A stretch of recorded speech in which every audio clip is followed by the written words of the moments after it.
Hello, my lovely fans. It is another beautiful day as I welcome you to Menalights TV. This time around, we are going to look at algebraic expression. So under this algebraic expression, we are looking at change of subject.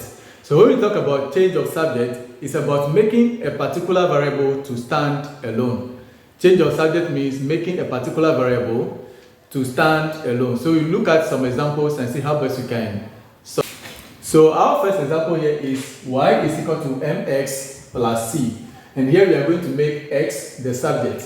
So in making x the subject, it means we have to make x to stand alone. So in that case, what we have to do is y, which is equal to mx plus c.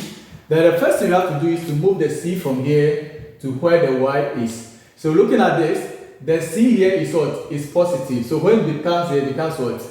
Negative. So it becomes y minus c, which is equal to mx. So y minus c is equal to mx. But we are looking for x, not mx. So since the m and x are multiplied, the only way to get rid of m is to divide.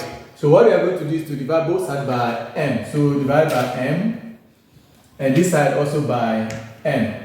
So here, this m will cancel the m that we have here. Then we are left with what? X. So it means that the x is equal to y minus c divided by m. So therefore, x is equal to y minus c divided by m. So in this case, we can say that the x is standing alone. So we have made the x the subject in this relation. Now let's look at another example. We come to the second question.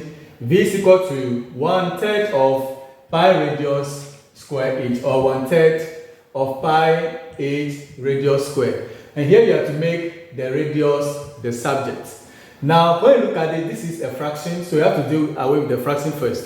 So it means that this v is also over 1. So v over 1 is equal to 1/3 of pi h radius what? Square. So what we have to do is we cross multiply here. So the 3 will multiply the v, and it will give us 3v, which is equal to pi height and the radius square, or pi h radius square. So the r there is the radius, so pi r square. So since we want to make r the subject, in this context, the pi is being multiplied with the height and being multiplied with what? With the r. So in this context, the pi is being multiplied with the h and being multiplied with what? With the r. So the only way to get rid of this is to divide both sides by pi h and divide this also by pi h. So the next step is you cancel this out. Then we are having 3v over pi h, which is equal to r squared.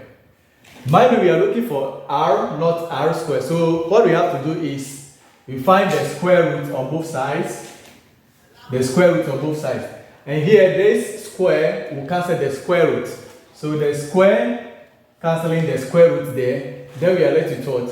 With r. So from there we can say that our r is equal to the root of 3v over pi h. The root of 3v over pi h. Let's look at example 3.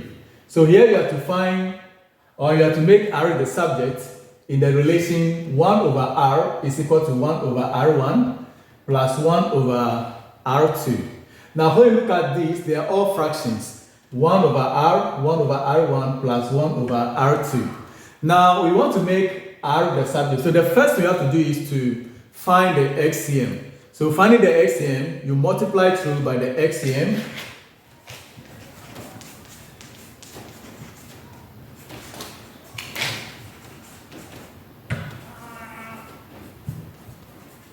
So we multiply through by the XCM. So our question is, what is the XCM for r, r1, and then r2? So the XCM there will be the r, r1, and then the r2. That will be our XCM. So we are going to use it to multiply the 3 times. This is the first one, the second, and the third, so as to make the r the subject.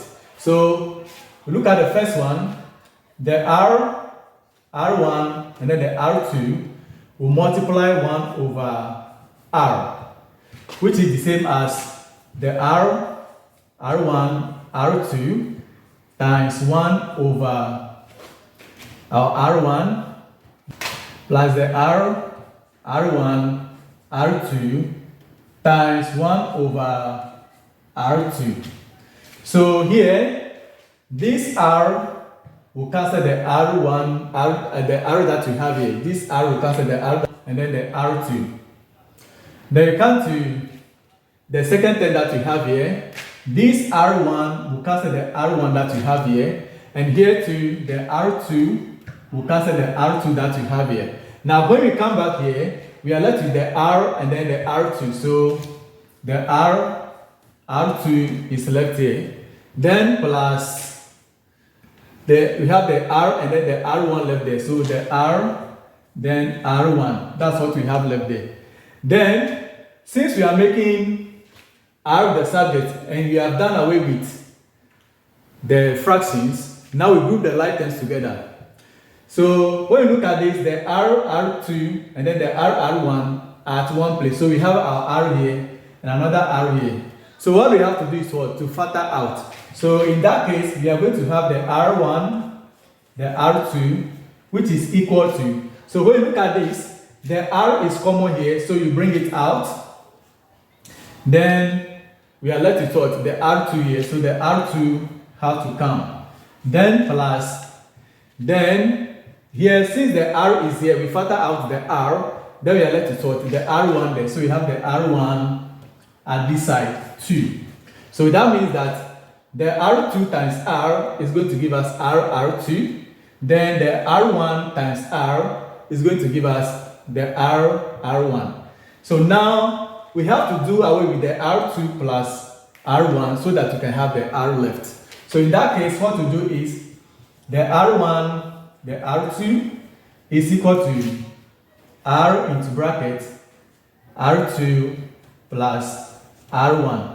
And since we are looking for R, we divide here by the R2 plus R1. So the same applies to this side to the R2 plus the R1. So in this case, what we do is we have to cancel this with this. So since we cancel these two, then we are left with what? With only R there. So because of that, our R is equal to R1, R2 over R2 plus R1. So therefore,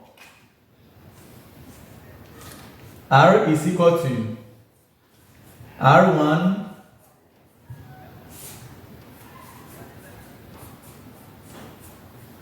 so our R is equal to the R1, R2 over R2 plus R1. So thank you so much for watching today's episode. Remember to subscribe to this channel, Menalights TV, for more updates. Menalights TV, when the sun rises. Thank you so much.